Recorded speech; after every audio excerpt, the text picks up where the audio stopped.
Let's go over this game, Bobby Fischer against Boris Spassky. And let's get to 200 followers right quick. The game started like this: e4, e5 in this position, and then after e5, we got the move in knight to f3. After knight to f3, putting pressure on this e5 pawn, then we got the move knight to c6, defending the e5 pawn. And then what move initiates the Ruy Lopez?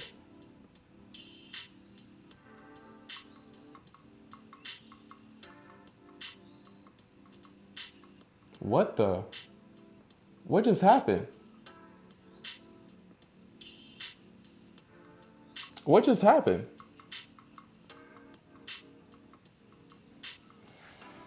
Did something just happen to the chat?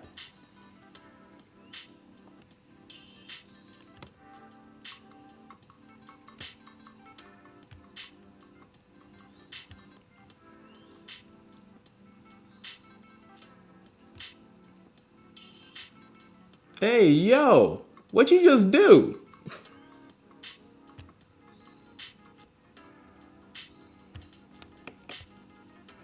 What did you just do? I turned on safety shield on accident. Dude, don't turn on anything. Yeah, bro, don't mess with that. Let's get through the game right quick. Yeah, I tried that before. It was horrible. Yeah, don't turn on, yeah, bro. Hey, we're gonna wait until we end this game right quick. Soul's on fire. Hey, how you doing? Let's get back into this Ruy Lopez. This dude, hey, chill out. We're chilling right now. We're good. And so in this position, what initiates the Ruy Lopez? Dang, now people can't see the past chat. My bad. It was all over my screen. Yeah, it was all over my screen too on Twitch. But yeah, let's just chill for a minute. Yeah, Bishop B5 is what initiates the Ruy Lopez. It's not a Ruy Lopez, it's the Spanish. It's both. It's both. Don't be that guy. Don't make me mod over ever. I'm new to this Twitch thing. And so after Bishop B5, A6 in this position, and we looked at a lot of different type of Ruy Lopez, right? We didn't look at A6. We did before we went to like knight G to E7, which is the Casio defense. We looked at G6, which is the Fianchetto defense. And we, what's the other one that we looked at? We looked at knight to F6, which is the Berlin defense. And now we're looking at A6.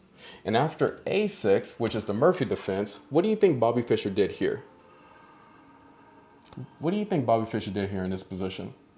I'm seeing you for the first time. I never heard of you prior since I'm only using Twitch, so I'm completely new to these kind of direct lessons, which is awesome because mostly you can just watch dudes game chess and rarely that someone puts in the effort live explaining it in detail. Exactly, that's why I'm here.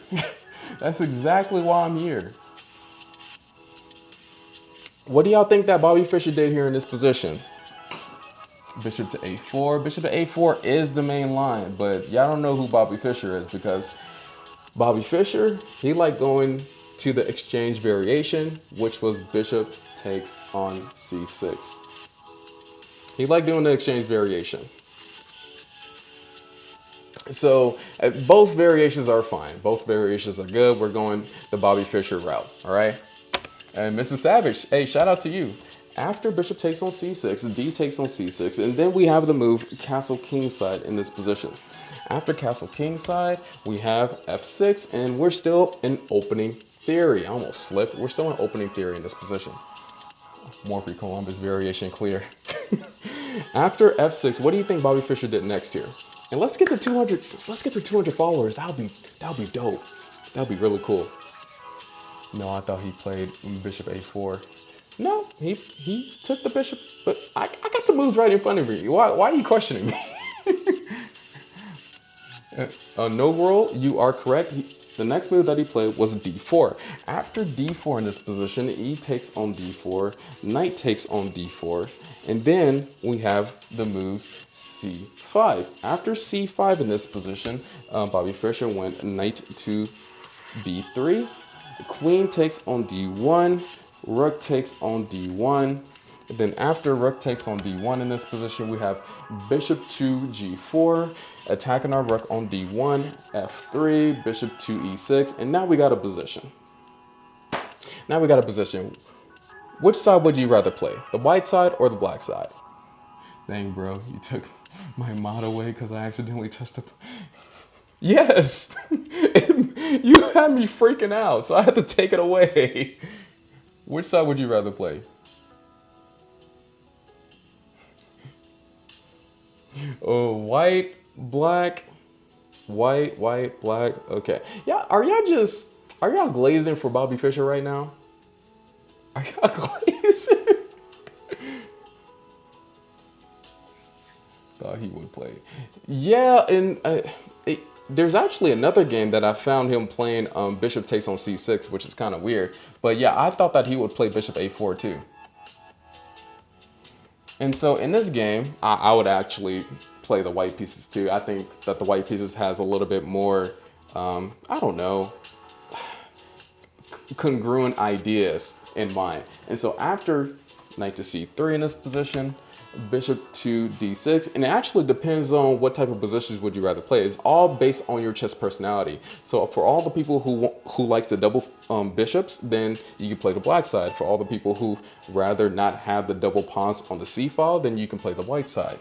Black is struggling the castle right now. That is true. The king on e8 is not castle. And so after bishop to d6, bishop to e3, attacking that pawn on c5. Now we got the move of b6, and we got a big strategic type of opening. Now, when you're capturing the bishop, when you're capturing the knight on c6, this is kind of like the mode that you have to be on, the type of positions that you're going to be playing. It could go different ways because modern chess, you're not trading the queens off that quickly. But back in the 1900s, they was fine with that.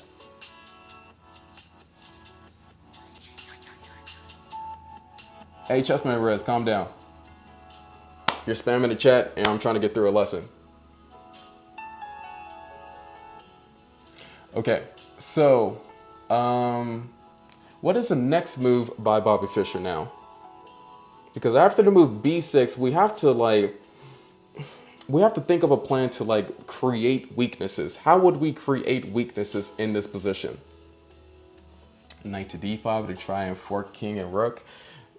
Yeah, that possibly could be a plan, but the bishop on d6 is already defending the c7 pawn.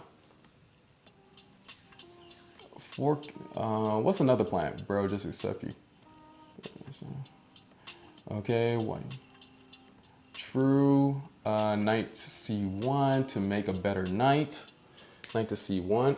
Okay, I guess you could reroute the knight to c1 to maybe e2 to f4 potentially. But I think that Bobby Fischer's idea is a lot more clear in this position. What do you think that he played here? And actually, I'm going to give y'all 1 minute with my sand timer. TP, you are correct. A, A4. A4. What's the plan with a4? Well, after a5, you're basically loosening up the c5 pawn, because if b takes on a5, yeah, we get a free pawn on c5. And so after a4, the opponent had the audacity to queenside castle. After queenside castling in this position, what do you think Bobby Fischer did next here?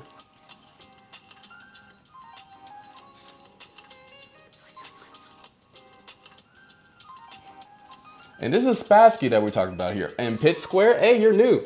Yep, we got the move a5 in this position, loosening up the pawn structure on the queen side. And after the move a5, king to b7, and then what do we have next here? What do you think a Bobby Fischer move would be here in this position? Yeah, just continue the plan, a5. And queenside castling is actually legitimate here. He can save it, but I just know from a human standpoint, I wouldn't be able to queenside castle against Bobby Fischer, especially since he already has all of his pieces on the queen side. He already has all the pieces on the queen side. It's crazy.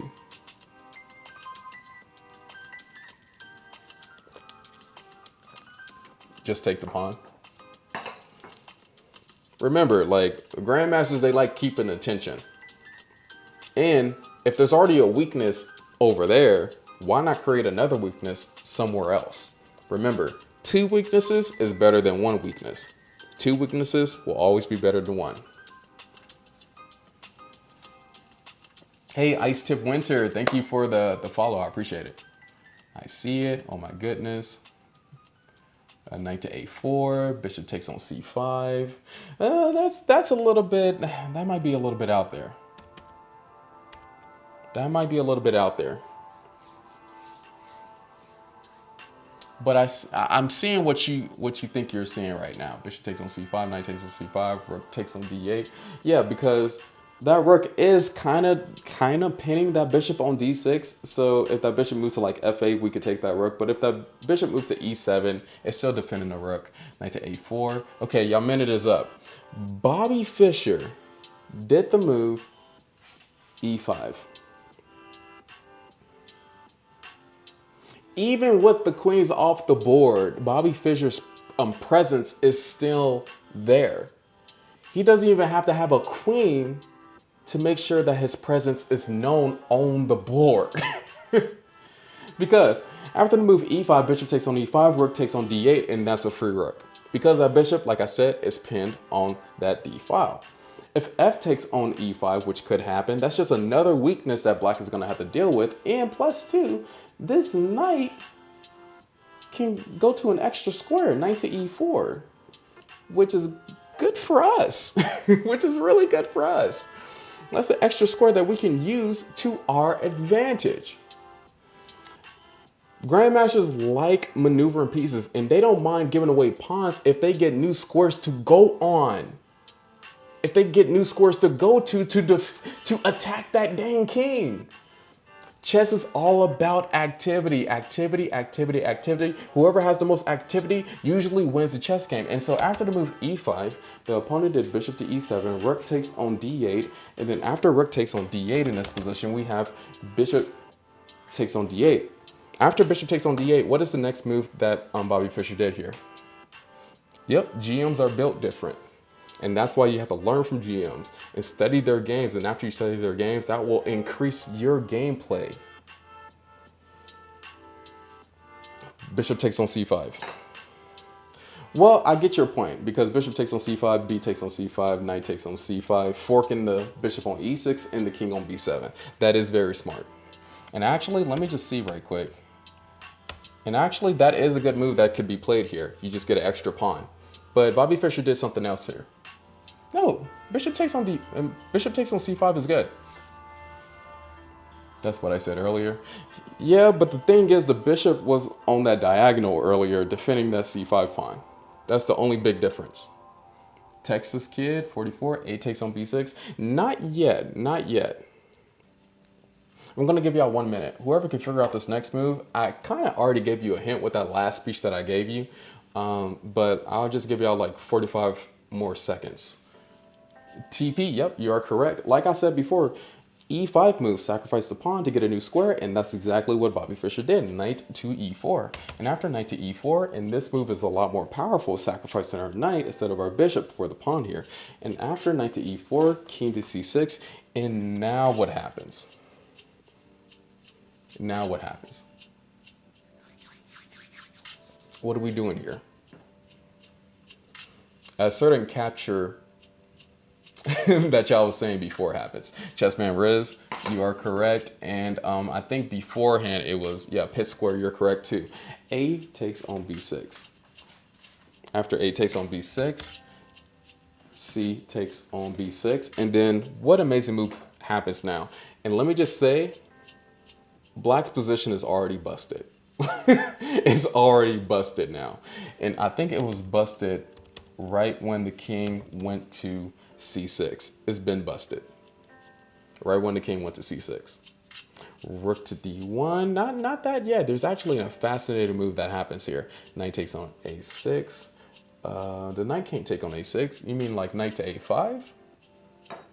Oh, rook takes on a6. Yeah, that move actually could happen here, and I'm thinking that move is a smidget better for the white pieces, but Bobby Fischer did an amazing move. Texas Kid and Chessman Riz, you are correct. Knight B takes on c5.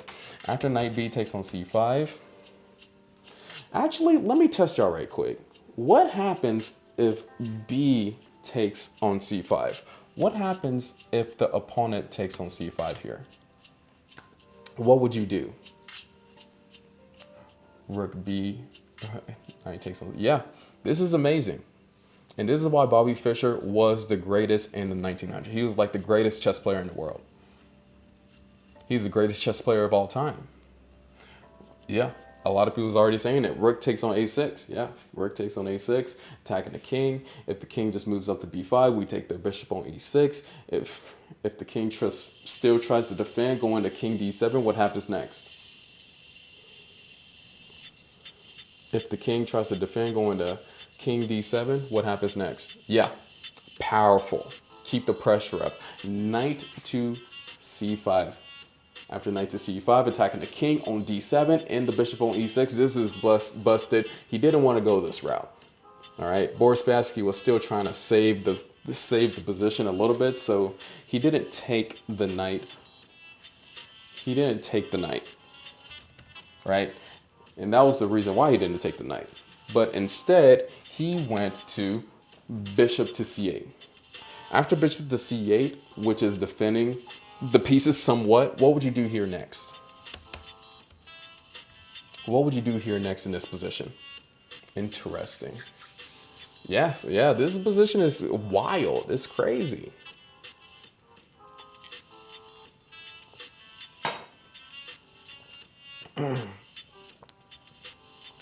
And tell me if the mic is messing up too, guys. Knight takes on a6. It's the next move. Knight takes on a6. It makes sense to take the a6 pawn. Yeah, knight takes on a6. After knight takes on a6 in this position, Boris Spassky took the pawn on e5. And then what was the last move that made Boris Spassky mess up? What was the last move that made Boris Spassky resign the position? Not mess up, resign. What do y'all think? Knight h5. Yeah, I realize knight h5 is all the way over here. Unless the chat is, unless it's messing up, the typos. Nope, it's not his turn. He did f takes on e5. Pit square, you are correct. Knight to b4. After knight to b4, Boris Spassky just resigned because of all the moves that could happen here. Like, for example, what if king b5 happened? What would the next move be for Bobby Fischer if king b5 happened?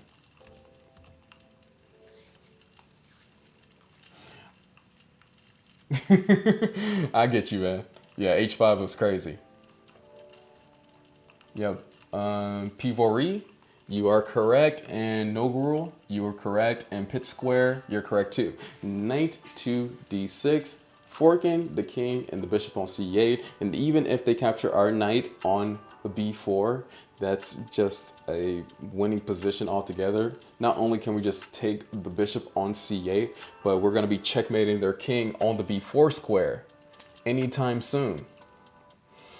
Let's say that the king actually went to, instead of going forward to b5, let's say the king went to c7. What happens if the king goes to c7?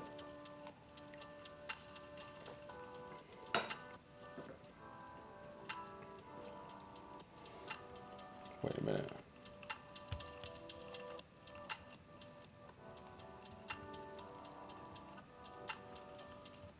What's the next best move here? H1, you have a stream bullet chess on YouTube in a while. It has been.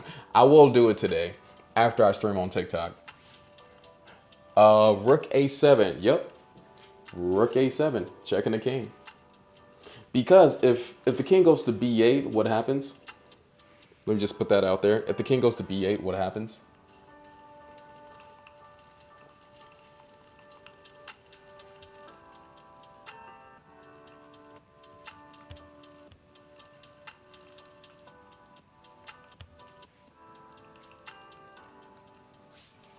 Yeah, knight to c6.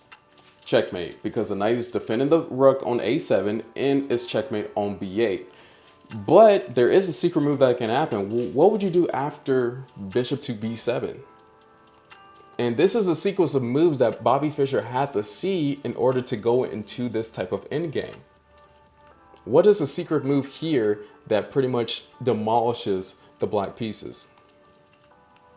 And this is why he was the GOAT.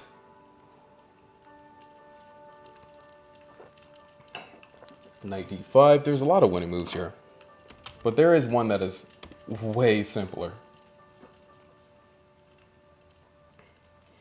So a lot of people are saying knight d6, that's winning. A lot of people who is saying even knight d3 is winning here. But there is a very simple move that you can do to just clarify to your opponent that you're not losing this position. Chessman Riz, exclamation mark, yep. Rook takes on b7. After rook takes on b7, sacrificing the rook on because the king can recapture back. What is the next move that you would have to see here? What is the next moves?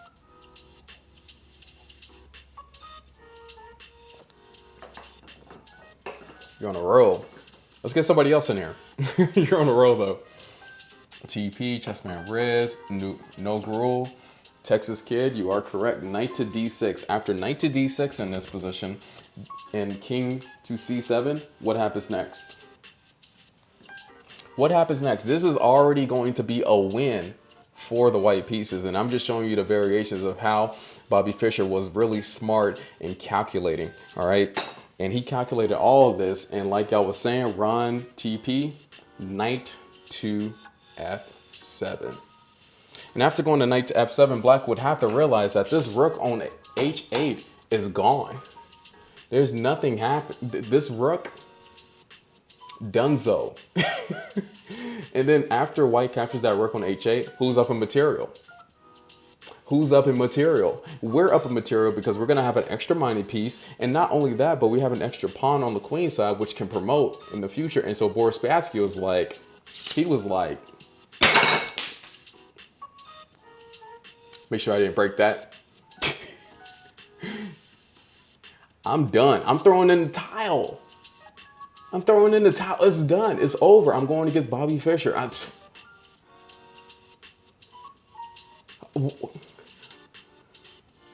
There is no queens on the board. Do y'all realize what just happened? There is no queens on the board. And this is what happened when you face against Bobby Fischer. Yeah, bro. Sometimes you just got to look at a Bobby Fischer game and just be like, hey, just let him cook. Just let him cook. And Kraken, thank you for following, but let him cook, bro.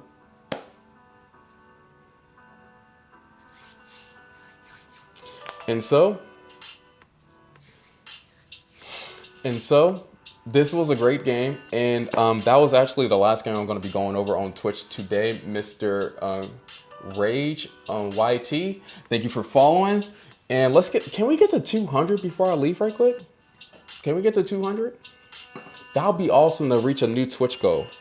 Because I'm just not getting on Twitch. I'm already on YouTube. I'm already on TikTok. I'm already on Instagram, you know, got a lot of followers there, but this is the Twitch takeover. I don't know if y'all know this. The people that is here right now, this is not gonna be your last time seeing me. I'm gonna be here every single day teaching you chess knowledge, chess wisdom, chess understanding. Every single day. If it's not here, it's going to be on TikTok. If it's not on TikTok, it's going to be on YouTube. It's going to be on somewhere, unless I said in my Discord, hey, unless I'm sick, like, I'm not streaming. But if I'm not sick, then no excuses. We're at 195 right now. No excuses at all. We're here. Who's all in here right now? Chessman Riz. I can send a pic of mine. Well, what are y'all talking about over in the chat right now? Let's get you affiliated. Yeah, man, we're almost there. Affiliate quick as possible so I can toss you a sub and support the work you put in. Hey, thank you, appreciate it, man. Now it's gonna be there pretty soon, probably after the stream. Sorry, AutoMod blocked this message and I wasn't at my screen. It's okay, Shadow Mysterious, man. You've been here since the beginning. Shadow Mysterious, did you remember when it was just me and you? Do you remember it was just me and you in this Twitch stream? And now it's 26 more people here? I started following you on YouTube at first, and the following here is smoother, to be honest. Hey, thank you, the lady is it blurred? The Bleared? Thank you, I appreciate it. TP, a shout out to you, Chessman Riz. Thank you for moving over. He's a guy that's been in my YouTube streams. Yeah, yeah, it seems like the good old days. That was just last week. You made great content. Thank you. The Blurred. Okay, gotcha. I found you through TikTok. Yeah, good night, man. Thanks for the lesson. Yeah, no problem. Hey, Tommy D's. Hey, see you later. Hopefully see you tomorrow with another lesson. I don't know which open I'm going to be going over tomorrow or the rest of the days, but all I do know, and for everybody that's in the chat right now, that is my Discord, Chess Knowledge with H1. There's over 2,000 members up in there. So if you want to connect with other chess players and get some more chess knowledge, chess wisdom, chess understanding, and actually be with like a community of people in the online chess club, then get into that Discord right quick. Thanks for the lesson, man. See you later, Kraken. But yep. I'm going to start streaming on another platform. So if you want this lesson to continue, you can move over there. But if you're like, hey, I'm chessed up, it's fine too, because I'm going to be here tomorrow. All right. So I'll see y'all later. Randomly scrolling down this chess category, and I have to support the brother. Thank you, Texas Kid. Was just reading about Steinitz. Apparently he was undefeated for about 32 years from 1862 to 1894. Yeah, Clark Meister, yeah. He was a really good chess player back then. Nobody could contend against him. And then plus two, he like all the element strategies we got from him. He was like the first one that was writing books on chess. One of the first ones, of course. We're on same games. I'll be quiet. H1 not gonna beg, but I won't mess up again. Man. All right. Take care. Thanks again. Yeah, I'll see y'all later. See you on the flip side. This stream will be posted on YouTube. I have been posting these streams on there just so that everybody can keep up with it, or you can just watch it on here before it expires in like 6 days, which is kind of whack, I think, but it is what it is. All right. See you later. My YouTube account is Chess Knowledge with H1. If you want to rewatch this stream, it's probably going to be some inflammatory title, maybe some clickbait title like how to destroy your opponents with the Ruy Lopez. You know what I mean? All right. See y'all later. Peace.